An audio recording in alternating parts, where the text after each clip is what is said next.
नमस्कार साथियों, मैं एस यादव की कक्षा में आप सबका हार्दिक स्वागत करता हूं। और आज इस डिजिटल प्लेटफॉर्म के ऊपर हम शिक्षा शास्त्र की कुछ विधाओं को पढ़ेंगे। जो शिक्षा शास्त्र की जो विधाएं हैं उनका आधार जिसे कहा जाता है उसका नाम है शिक्षण यानी टीचिंग, उसकी बात करेंगे हम। और ये एक तरह से यदि हम कहें जो टीचिंग वाला जो पार्ट है जो एक वीडियो में समाहित नहीं हो सकता, इसके मैं कई वीडियो लेके आया हूँ और एक एक करके आपको देखिए इन विधाओं को समझाने की कोशिश करूंगा। इन विधाओं को आपको बहुत ही अच्छे से सीखना है और समझना है। क्यों?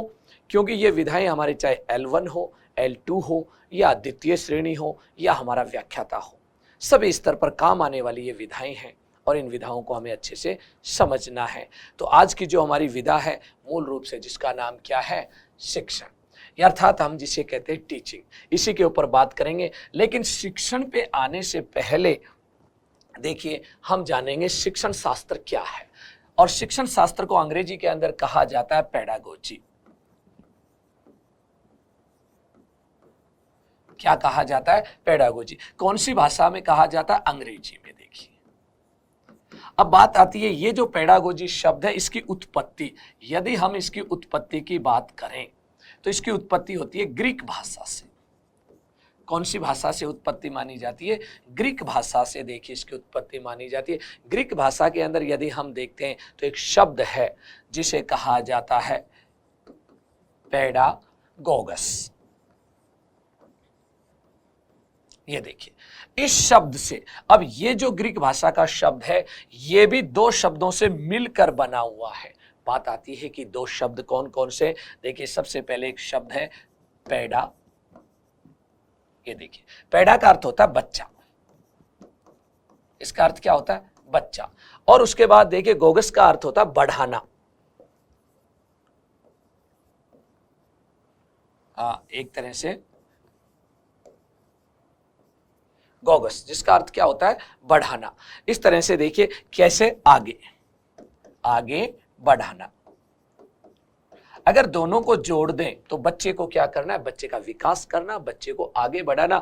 जिस विज्ञान के अंदर, जिस शास्त्र के अंदर देखिए हम बच्चे का डेवलपमेंट करते हैं और बच्चे को एक व्यवस्थित ज्ञान देते हैं, उसी विषय को कहा जाता है देखिए शिक्षण शास्त्र, या हम कह सकते हैं शिक्षण की प्रक्रिया का व्यवस्थित अध्ययन जिस विषय में किया जाता है उसी को क्या कहा जाता है? शिक्षा शास्त्र कहा जाता है। इसीलिए कहा जाता है शिक्षा शास्त्र एक कला है, परंपरागत लोग मानते थे, लेकिन आजकल कहा जाता है इसे कला और विज्ञान दोनों है। इसी का आजकल एक नया नाम आप लोगों ने सुना होगा जिसे कहा जाता है मेथोडोलॉजी। मेथोडोलॉजी को कहा जाता है पद्धति विज्ञान या रीति विज्ञान, जो इसी का एक पार्ट है हमारे शिक्षा शास्त्र का। अब देखिए शिक्षा शास्त्र की जो महत्वपूर्ण कड़ी है उस कड़ी का नाम है टीचिंग, और टीचिंग को हिंदी में कहा जाता है शिक्षण, जो काफी महत्वपूर्ण कड़ी है इसकी देखिए टीचिंग। और यहीं से देखिए हम समझना शुरू करते हैं। सबसे पहले आता है शिक्षण क्या है। देखिए हम सारे दिन भर बोलते रहते हैं टीचिंग क्या है, टीचिंग क्या है, बट देखिए टीचिंग को यदि हम देखें तो वास्तव में जो शिक्षण है अपनी सरल शब्दों में हम कह सकते हैं सीखने सिखाने की प्रोसेस है। अर्थात अगर इसके अर्थ को देखें शिक्षण क्या है तो अर्थ में देखिए हम कहते हैं सीखने सिखाने की प्रक्रिया, एक प्रोसेस है। किस चीज की? सीखने सिखाने की प्रक्रिया। किसको कहा जाता है? टीचिंग को कहा जाता है सीखने सिखाने की प्रक्रिया। और सीखने सिखाने की जो प्रक्रिया है इसका अध्ययन हम देखिए जिस विज्ञान में करते हैं उसी का नाम है शिक्षण शास्त्र। तो यहाँ पर देखिए हम इसी प्रक्रिया को जानेंगे कि ये शिक्षण है क्या, जिसके अंदर सीखने सिखाने की प्रक्रिया। सीखने सिखाने की प्रक्रिया का देखिए मैं छोटा सा एक डायग्राम बनाता हूँ और उस चीज में देखते हैं दो पहलू हैं हमारे पास, एक सीखने वाला और एक सिखाने वाला। अब देखिए यहां पर हम बात कर रहे हैं सीखने वाला जिसे कहा जाता है शिक्षार्थी और सिखाने वाला जिसे कहा जाता है शिक्षक। दो महत्वपूर्ण पहलू होते हैं इस प्रक्रिया के, एक कौन है? शिक्षक, और दूसरा है हमारे पास शिक्षार्थी। दो पहलू हैं। अब देखिए ये कौन है? सिखाने वाला, सिखाने वाला, और ये कौन है? सीखने वाला। इसीलिए तो हमने कहा सीखने सिखाने की प्रक्रिया। अब ये देखिए जो सीखने वाला इसको हम अधिगमकर्ता भी कहते हैं। क्या कहते हैं हम इसको, अधिगम करता भी है, अर्थात सीखने वाला। अब देखिए इसके अंदर देखते हैं, शिक्षक सिखाना चाहता है शिक्षार्थी को, और शिक्षार्थी देखिए रेस्पॉन्स करता है कि मैंने क्या सीखा, मुझे ये चीज समझ में आई या नहीं आई। ये दोनों क्रियाएं देखिए साथ चलती रहती है। सीखने और सिखाने वाले के बीच में क्या होती है, प्रक्रिया होती है, ये प्रोसेस अपनाई जाती है। और इसी प्रक्रिया के अंदर देखिए दोनों के बीच में क्या होती है, अंतः क्रिया होती रहती है, इंटरेक्टिव होता रहता है। और किस चीज को लेकर अंतः क्रिया होती है, किसी ना किसी विषय वस्तु को लेकर ये अंतः क्रिया होती है, या हम कह देते पाठ्य वस्तु। विषय वस्तु को हम क्या कह सकते हैं, पाठ्य वस्तु, या हम कह सकते हैं प्रकरण। पाठ्य वस्तु को लेकर क्या होती रहती है, अंतः क्रिया होती है। और इसी सीखने सिखाने की प्रक्रिया को कहा जाता है शिक्षण। तो शायद आप अर्थ समझ गए होंगे, शिक्षण क्या है, सीखने सिखाने की एक प्रक्रिया। अगर उसके अंदर हम देखें, एक शिक्षक होता है, एक शिक्षार्थी होता है, और उसके अलावा इस प्रक्रिया के अंदर क्या होती है, दोनों के बीच में अंतः क्रिया होती है, जिसे एक सिखाने वाला और एक सीखने वाला, और किसको लेकर होती है, विषय वस्तु को। लेकिन फिर भी देखिए इसको अर्थ को हम दो रूपों में देखते हैं। एक संकुचित अर्थ में, जो परंपरागत हमारे शिक्षा शास्त्री थे, जो केवल कक्षा कक्ष के रूप में मानते थे शिक्षण, और कक्षा कक्ष के बाहर यदि कोई शिक्षण होता है तो उसको शिक्षण नहीं मानते थे। लेकिन आधुनिक हमारी जो शिक्षा शास्त्री हैं, वो देखिए कहते हैं कि नहीं, शिक्षण क्या है, पूरे जीवन पर्यंत चलने वाली एक प्रोसेस का नाम है। तो वो पूरे जीवन से जोड़ते हैं। अब पूरे जीवन के अंदर एवरी टाइम कक्षा कक्ष तो होता नहीं है, इसलिए हम उसे कहते हैं औपचारिक और अनौपचारिक शिक्षण। और कक्षा कक्ष में होता है वो हमारा कैसा होता है, औपचारिक शिक्षण होता है। इसी चीज को हम देखिए दो अर्थों के अंदर देखते हैं शिक्षण का अर्थ। एक तो देखते हैं संकुचित अर्थ में, और एक देखते हैं हम व्यापक अर्थ में। सबसे पहले देखिए संकुचित अर्थ में देखें तो ये हमारी जो शिक्षण की व्यवस्था होती है, इसे कहते हैं औपचारिक शिक्षण। कैसी व्यवस्था है, औपचारिक। अब देखिए औपचारिक जो शब्द है, इसका अर्थ होता है नियमबद्ध क्रमबद्ध रूप से, जो व्यवस्थित रूप से जो टीचिंग कराई जाती है, उसको क्या कहते हैं हम, औपचारिक। जैसे हमारे स्कूल और कॉलेज के अंदर, या हम कह दें जैसे हमारे कक्षा कक्ष में, जो कक्षा कक्ष के अंदर एक देखिए शिक्षक और शिक्षार्थी और विषय वस्तु को लेकर जो टीचिंग कराई जाती है, उसी को क्या कहा जाता है, औपचारिकता। अर्थात उसे संकुचित अर्थ में हम परिभाषित करते हैं। और इसके अंदर देखिए हम और भी आगे इसको सही रूप में लिख सकते हैं, जैसा कि बालक को औपचारिक रूप से शिक्षक द्वारा कक्षा कक्ष में ज्ञान और परामर्श देना। कक्षा कक्ष में शिक्षक द्वारा बालक को क्या देना, कक्षा कक्ष में ज्ञान व परामर्श देना।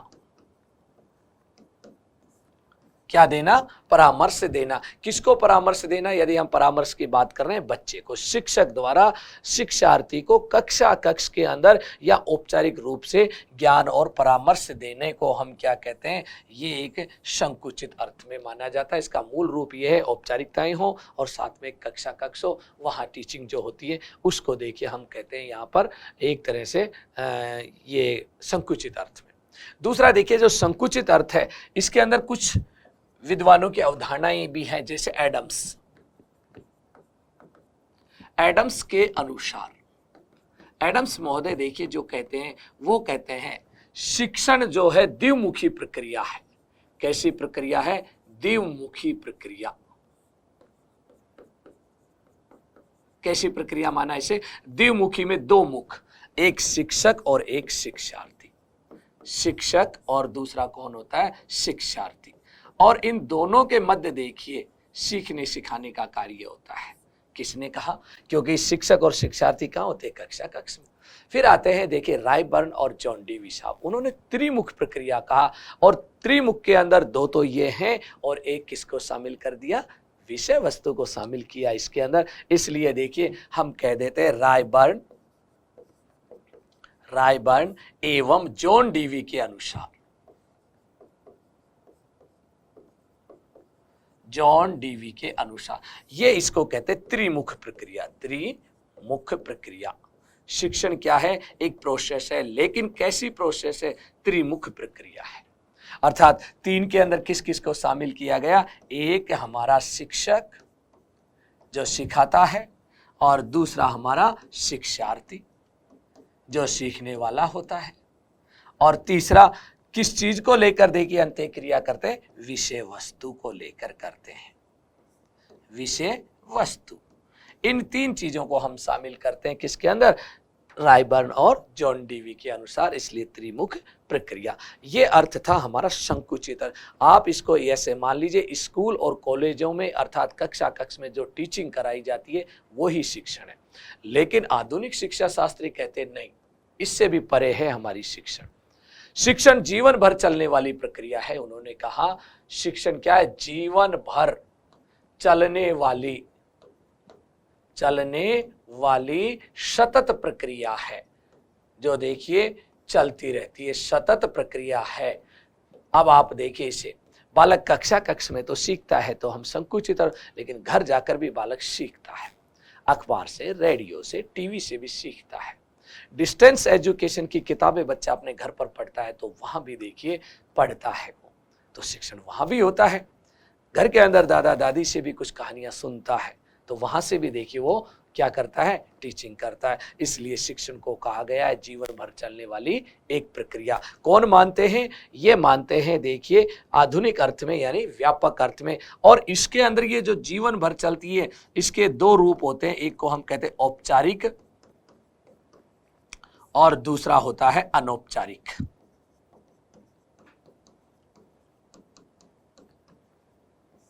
दूसरा रूप कौन सा होता है, अनौपचारिक टीचिंग।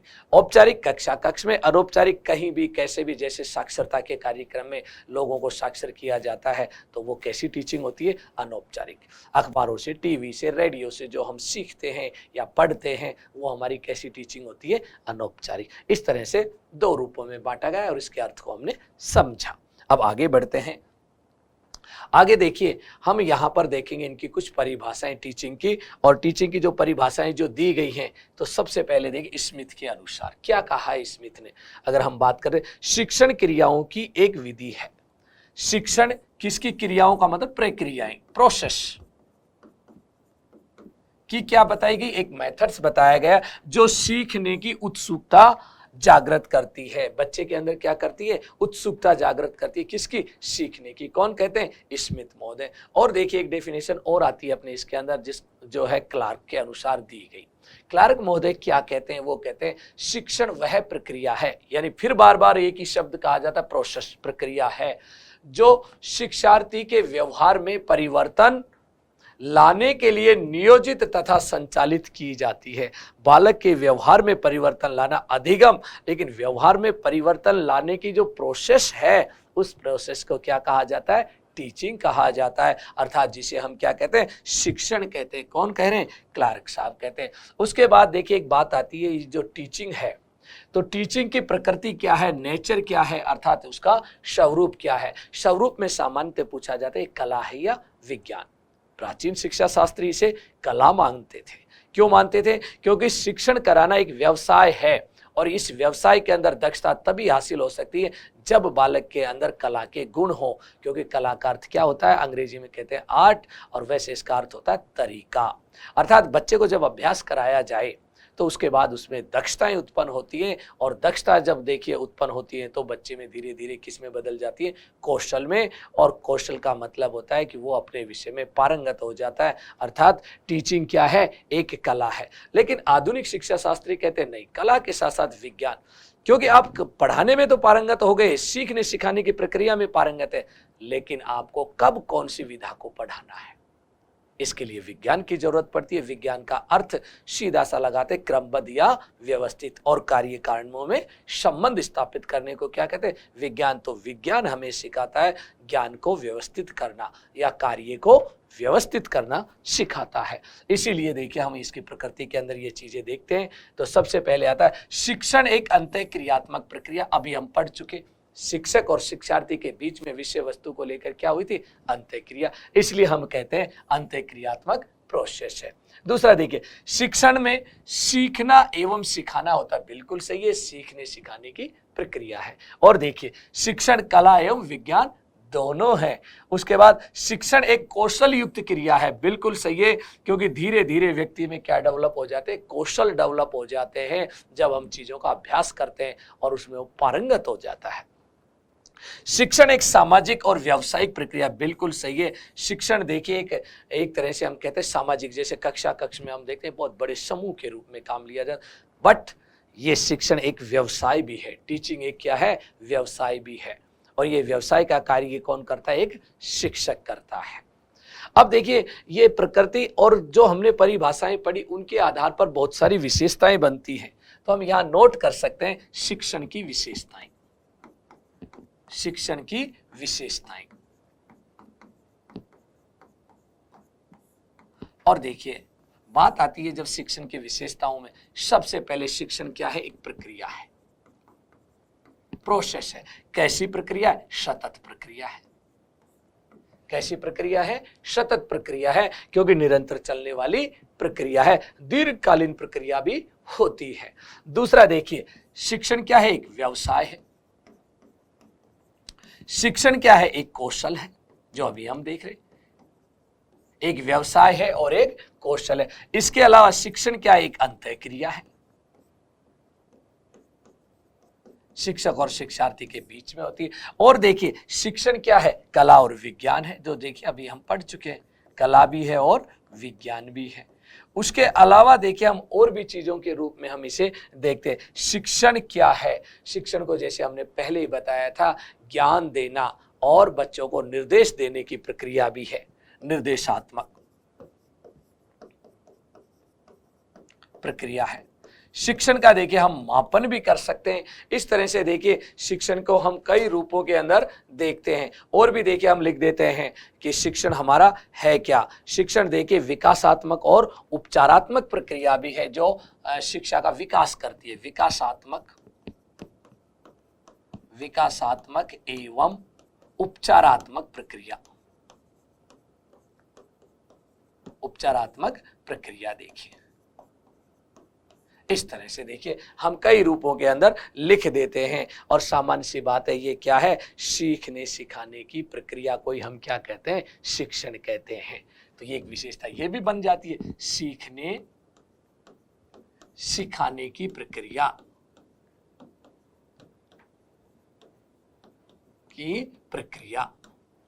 ठीक है भाई।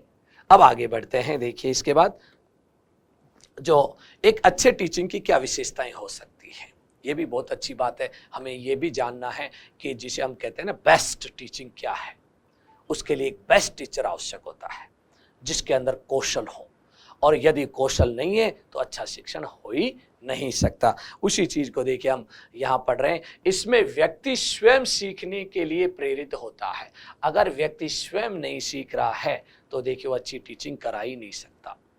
गुरुदेव रविंद्रनाथ टैगोर ने कहा था, शिक्षक वह है जो पहले खुद जलता है, पहले खुद तपता है, फिर अपने शिक्षार्थियों को देखिए शिक्षा देता है। जैसे एक दीपक दूसरे दीपक को कभी नहीं जला सकता, पहले दीपक को स्वयं जलना पड़ेगा, तब जाकर दूसरे को प्रकाशित कर सकता है। इसी तरह से देखिए इसमें छात्र शिक्षक संबंध मधुर होते हैं, बिल्कुल होते हैं टीचर और स्टूडेंट के बीच में, क्योंकि अंतःक्रिया, अगर मधुर संबंध नहीं है तो देखिए अंतःक्रिया नहीं होगी। शिक्षण निदानात्मक एवं उपचारात्मक। निदान देखिए एक शब्द आता है हमारे टीचिंग में जो चिकित्सा विज्ञान से लिया गया। निदान को अंग्रेजी में कहा जाता है डायग्नोसिस, और डायग्नोसिस का मतलब होता है, देखिए एक तरह से हम ये कह सकते हैं कि चिकित्सा विज्ञान में रोगों के लक्षणों का पता लगाना, जांच करवाना, डायग्नोसिस। ऐसे ही शिक्षा के अंदर देखिए बहुत सारी प्रॉब्लम्स आ जाती है टीचिंग कराते समय, उन प्रॉब्लम्स का पता लगाना क्या कहलाता है, निदान, और इसीलिए कहते हैं निदानात्मक। जब हमें समस्या का पता लग जाता है तो तुरंत हम उसका क्या करते हैं, इलाज करते हैं, और उसे कहा जाता है उपचार। और देखिए अच्छे शिक्षण के लिए प्रभावशाली नियोजक आवश्यक, बिल्कुल सही बात है। अब बेस्ट टीचिंग जब ही हो सकती है जब उसका कोई प्लानर हो, प्लानिंग करने वाला हो।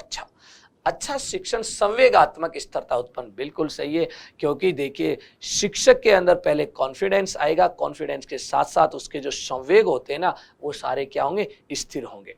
अगर वो स्थिर नहीं है तो वो सही ढंग से पढ़ाई नहीं पाता है शिक्षक। और बात करते हैं, देखिए अच्छा शिक्षण वर्तमान तथा भावी तैयारी का एक महत्वपूर्ण साधन है, क्योंकि दोनों चीजों को साथ जोड़ के चलता है।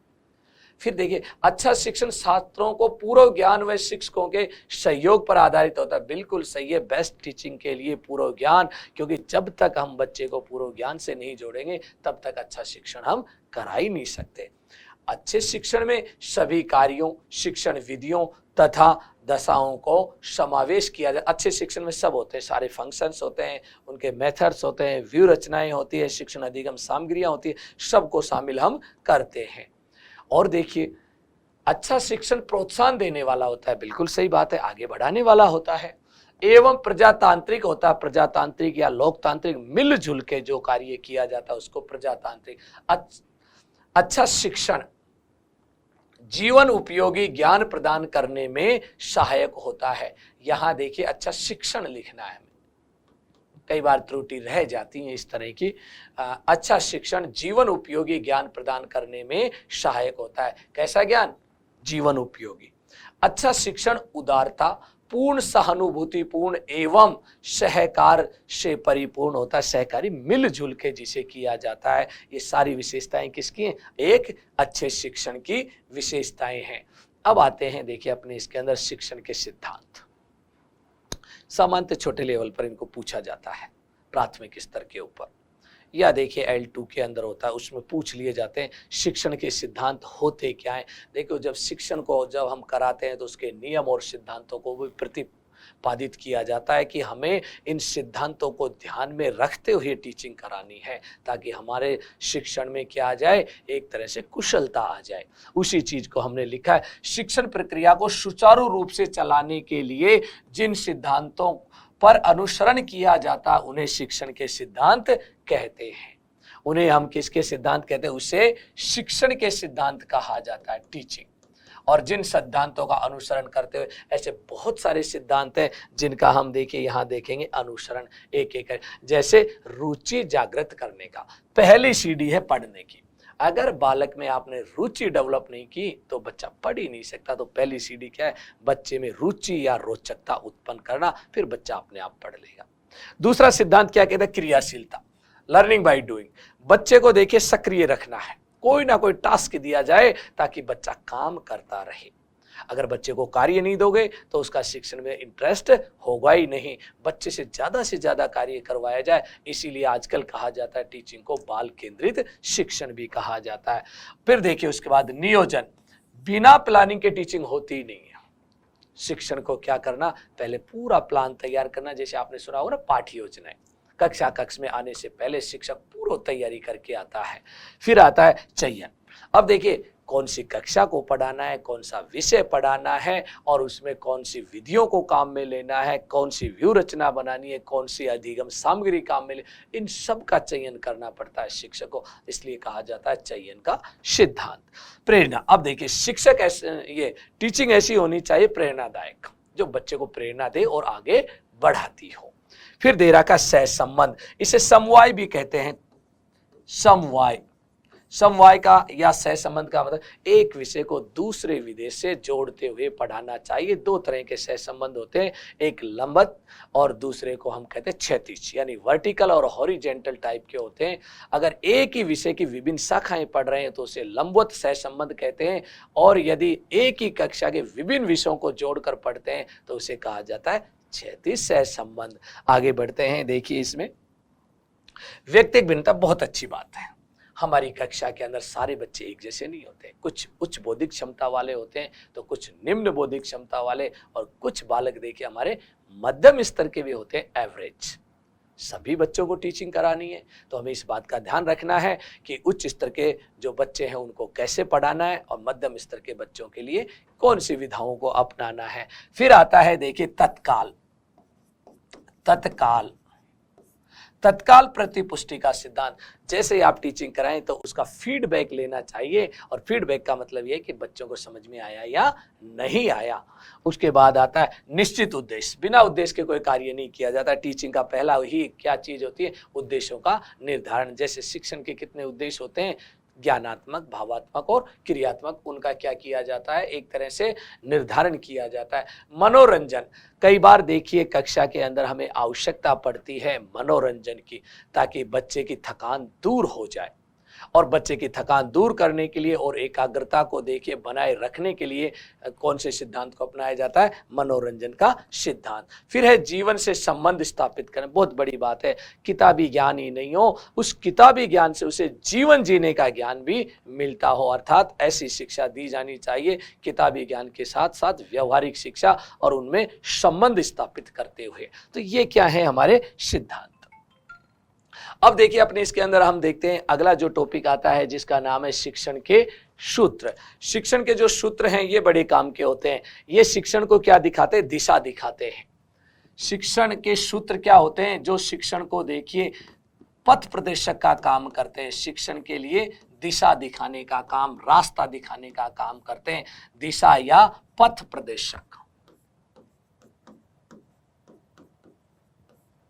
कि हमें देखिए शिक्षण सिद्धांतों के साथ साथ कौन से सूत्रों को अपनाए बच्चा जल्दी से जल्दी चीजों को सीखे और विधाओं को अच्छे से समझे, इन्हें कहा जाता है शिक्षण के सूत्र। अब देखिए शिक्षण के सूत्रों के निर्माण करने में जो योगदान दिया है वो योगदान देने वाले थे जॉन कॉमिनियस, जिसे आधुनिक शिक्षा शास्त्र का जनक भी कहा जाता है, जॉन कॉमिनियस। उसके अलावा देखिए हर्बर्ट और तीसरा है रूसो। इनका योगदान सर्वाधिक रहा शिक्षण सूत्रों के निर्धारण के अंदर। अब एक डेफिनेशन देख लेते हैं और शिक्षण सूत्र होते क्या है। रेमंड के अनुसार कहते हैं शिक्षण सूत्र पथ प्रदर्शक करते हैं, किसका? शिक्षक का। और ये हमेशा देखिए कैसे होते हैं? बाल केंद्रित होते हैं। बच्चे को ध्यान में रखकर इन्हें तैयार किया जाता है। याद रखना शिक्षण सूत्र होते हैं शिक्षक केंद्रित या बाल केंद्रित। ये हमेशा कैसे होते हैं? बाल केंद्रित होते हैं, जिसमें सिद्धांत से व्यवहार में सहायता के लिए अपेक्षा की जाती है। कौन कहते हैं? रेमंड कहते हैं। उसके बाद देखिए हम यहाँ पर एक एक करके शिक्षण सूत्रों को देखेंगे जो हमारे शिक्षण को क्या करते हैं? दिशा प्रदान करते हैं, पथ प्रदर्शक होते हैं, शिक्षण को सरल, सहज और रोचक बनाने का कार्य भी करते हैं। क्या? शिक्षण के सूत्र। सबसे पहले देखिए हम सूत्र लिखते हैं सरल से कठिन की ओर, सरल से कठिन की ओर या जटिलता की ओर। बच्चों को देखिए कैसी विधाएं सिखानी चाहिए। पहले सरल सरल चीजें सिखानी चाहिए और उसके बाद जटिल चीजें सिखानी चाहिए, या इसकी जगह हम क्या लिख देते हैं? जटिल। देखिए कैसी चीजें सिखानी है? जटिल। दूसरी देखिए बच्चे को मूर्त रूप से चीजें पहले बतानी चाहिए, मूर्त से अमूर्त की ओर, और देखिए इसके अंदर मूर्त से अमूर्त के साथ इसी को हम कह देते प्रत्यक्ष से अप्रत्यक्ष की ओर।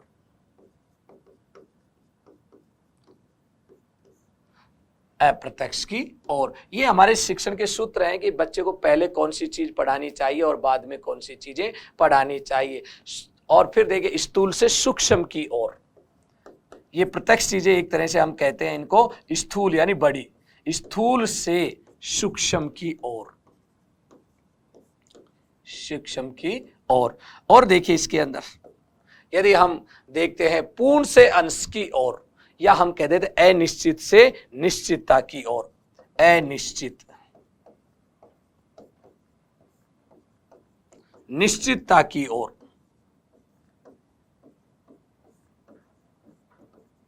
और तो ये 5 हो गए। उसके बाद छठा शिक्षण सूत्र जो मैंने अभी बोला था, पूर्ण से अंश की ओर। पूर्ण से अंश की ओर यदि हम बात करते हैं तो ये विचारधारा है गेस्टाल्ट पर आधारित। ये एग्जाम में पूछा जाता है। पूर्ण से अंश की ओर शिक्षण सूत्र किन सी विचारधारा पर आधारित है? गेस्टाल्ट, गेस्टाल्ट विचारधारा पर। दूसरा एक महत्वपूर्ण देखिए सूत्र और पूछा जाता है, विश्लेषण से संश्लेषण की ओर, विश्लेषण से संश्लेषण की ओर, संश्लेषण की ओर। ये देखिए, विश्लेषण से क्या है, संश्लेषण की ओर। अब देखिए हम बात करते हैं विश्लेषण से संश्लेषण की ओर। और विश्लेषण का मतलब होता है विषय वस्तु को छोटे छोटे टुकड़ों में विभक्त करना। और देखिए जब हम छोटे छोटे टुकड़ों में विभक्त करके विषय वस्तु को बच्चे को पढ़ाते हैं तो उसे कहते हैं विश्लेषण, और बाद में इसका सारांश लिखना।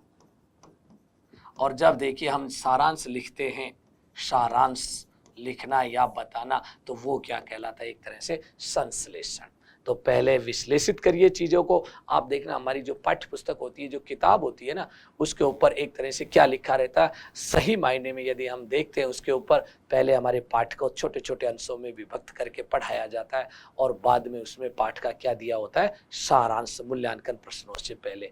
और उसी विधा को कहते हैं विश्लेषण से संश्लेषण। अब देखिए ये जो विश्लेषण से संश्लेषण की ओर है, ये आगमन विधि पर आधारित है।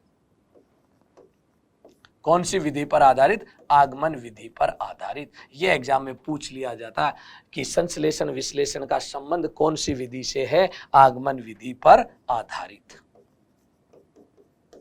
बात आती है आगमन विधि में होता है कि आगमन विधि में सबसे पहले दिया जाता उदाहरण, और फिर उस उदाहरण की सहायता से क्या स्थापित किए जाते हैं, नियम, सूत्र या सिद्धांत स्थापित किए जाते हैं। इसलिए एग्जाम में पूछ लिया जाता है। निगमन विधि इसके जस्ट उपरीत होती है, उसके अंदर पहले नियम बताए जाते हैं और बाद में उदाहरण दिए जाते हैं। अर्थात उदाहरण से क्या करना, सामान्यीकरण करने की प्रक्रिया क्या कहलाती है, विश्लेषण से संश्लेषण की ओर। इस तरह से देखिए हमारे जो महत्वपूर्ण सूत्र हैं, एक तो है पूर्ण से अंश की ओर, दूसरा विश्लेषण से संश्लेषण की ओर।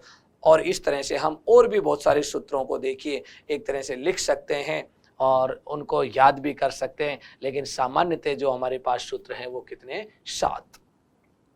अब देखिए हम आगे बढ़ते हैं शिक्षण के चर। शिक्षण के चरों की बात करें तो देखिए टीचिंग को 3 चरों में विभक्त किया गया। कितने चरों में बांटा गया है, 3 चरों के अंदर। एक चर को कहा जाता है स्वतंत्र चर, स्वतंत्र चर, और दूसरे चर को देखिए कहा जाता है आश्रित चर, आश्रित चर, है ना, वेरिएबल्स। अब देखिए स्वतंत्र चर माना गया शिक्षक को, शिक्षक, और शिक्षक के ऊपर आश्रित कौन होता है, बालक।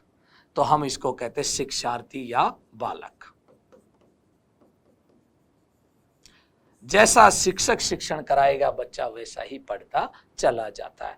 अब एक ऐसा चर भी होता है, ना उसमें स्वतंत्र होता है ना आश्रित होता है, इन दोनों के बीच को जिसे कहा जाता है मध्यस्थ, मध्यस्थ चर।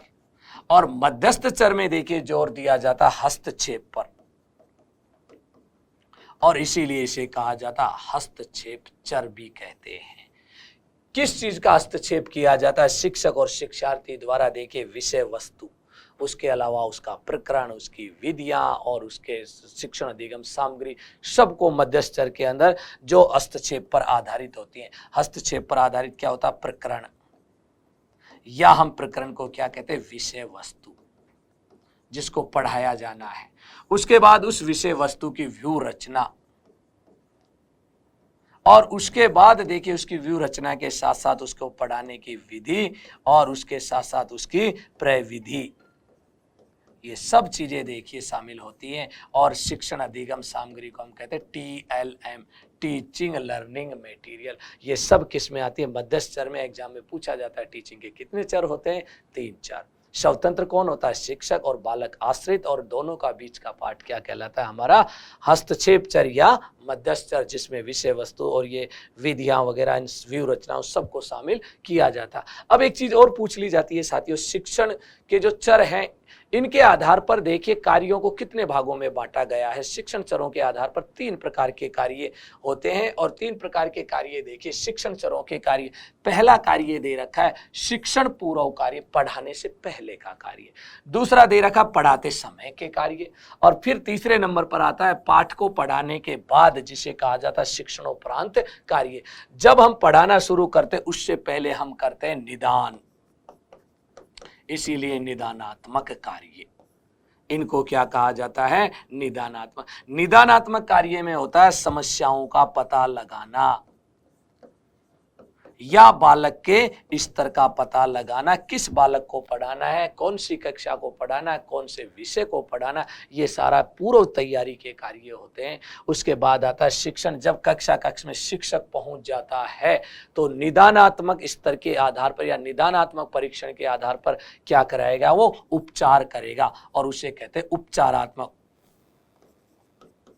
उपचारात्मक कार्य, जिसके अंदर मूल रूप से देखिए पढ़ाया जाता है। सारी विधाओं को पढ़ाने के बाद, पाठ का विकास करने के बाद देखिए आता है शिक्षणोपरांत। शिक्षणोपरांत का मतलब होता है जो कुछ पढ़ाया है उसका मूल्यांकन करना। तो यहां पर इस कार्य को कहा जाता है मूल्यांकन।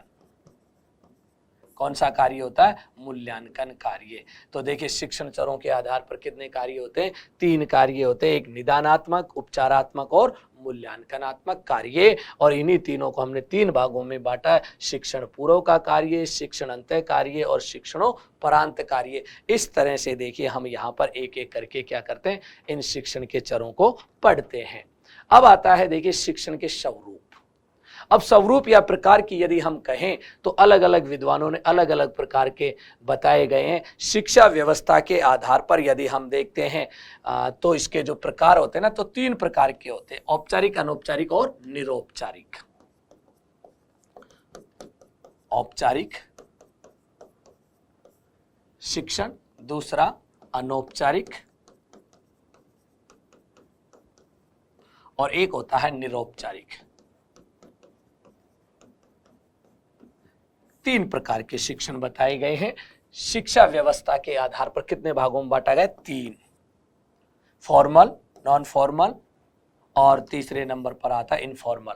तो इस तरह से देखिए 3 प्रकार के, औपचारिक, अनौपचारिक और निरौपचारिक। ये क्या होता है? नियमबद्ध, यानी जो कक्ष में शिक्षण कराया जाता है उसे कहा जाता है औपचारिक। कक्ष के अलावा जो बाहर शिक्षण कराया जाता है उसे हम क्या कहते हैं? अनौपचारिक। और एक आता है निरौपचारिक, जो डिस्टेंस एजुकेशन के माध्यम से बच्चा पढ़ता है। इन दोनों के बीच का पार्ट जिसे हम क्या कहते हैं? निरौपचारिक शिक्षण कहते हैं। इस तरह से देखिए यहाँ पर हम और भी वर्गीकरण देखें, बहुत प्रकार। शिक्षण के उद्देश्य कितने होते हैं? 3। तो हम क्रम से लिख सकते हैं, ज्ञानात्मक, दूसरा कौन सा होता है? भावात्मक, और तीसरा होता है क्रियात्मक। और यह वर्गीकरण जो किया था B.S. ब्लूम ने किया था, ठीक है, जो शिक्षण के उद्देश्यों को बांटा था कितने भागों में? 3, ज्ञानात्मक, भावात्मक और क्रियात्मक। और देखते हैं, देखिए इसके बाद जो वर्गीकरण अपने इसके अंदर आते हैं, शिक्षण की क्रियाओं के आधार पर। शिक्षण की क्रियाओं के आधार पर 3 प्रकार के होते हैं, प्रस्तुतिकरण, प्रदर्शन और कार्य करना।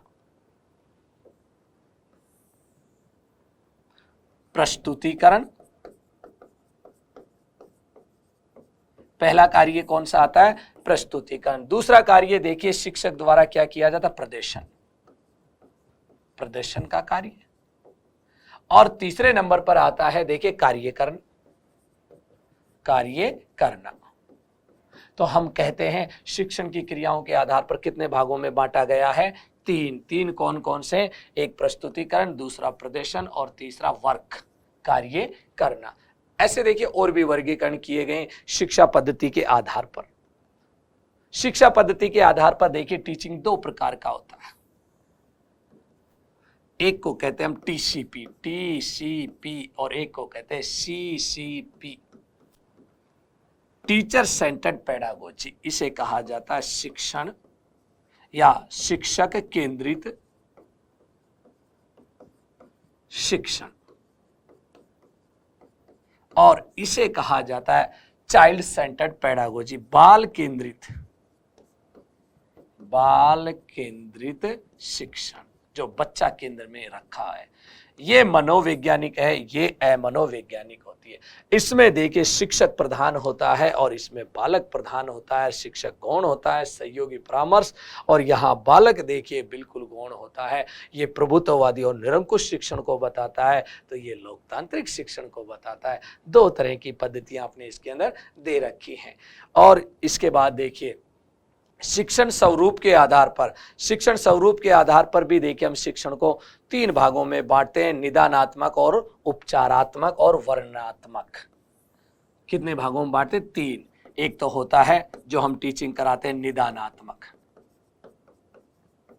एक होता है उपचारात्मक, उपचार करना, उपचारात्मक, और एक वर्णन करना, वर्णनात्मक। तो कितने प्रकार का हो गया अपने पास? 3 प्रकार का, निदानात्मक, उपचारात्मक और वर्णनात्मक। इस तरह से देखिए अपना ये चैप्टर एक छोटा सा था जिसका पहला पार्ट था। शिक्षण के अर्थ को देखा, शिक्षण की विशेषताएं देखी, शिक्षण की प्रकृति को हमने देखा, और उसके बाद देखिए हमारी इसी शिक्षण की प्रक्रिया के अंदर हम एक एक विधाओं को पढ़ते गए और अंत में हमने शिक्षण के स्वरूप देखे। अनेक प्रकार से इन्हें वर्गीकृत किया गया, चाहे उद्देश्यों के आधार पर हो, चाहे व्यवस्थाओं के आधार पर हो, या चाहे स्वरूप के आधार पर। और इसके बाद हम अगला वीडियो के अंदर देखेंगे और शिक्षण की विधाओं को एक एक करके अध्ययन करेंगे। चाहे हमारे वीडियो 3 बने या 4 बने, सारे वीडियो को आपको जोड़कर देखना है, तब जाकर आप पूरा शिक्षण को समझ पाओगे। धन्यवाद सभी को।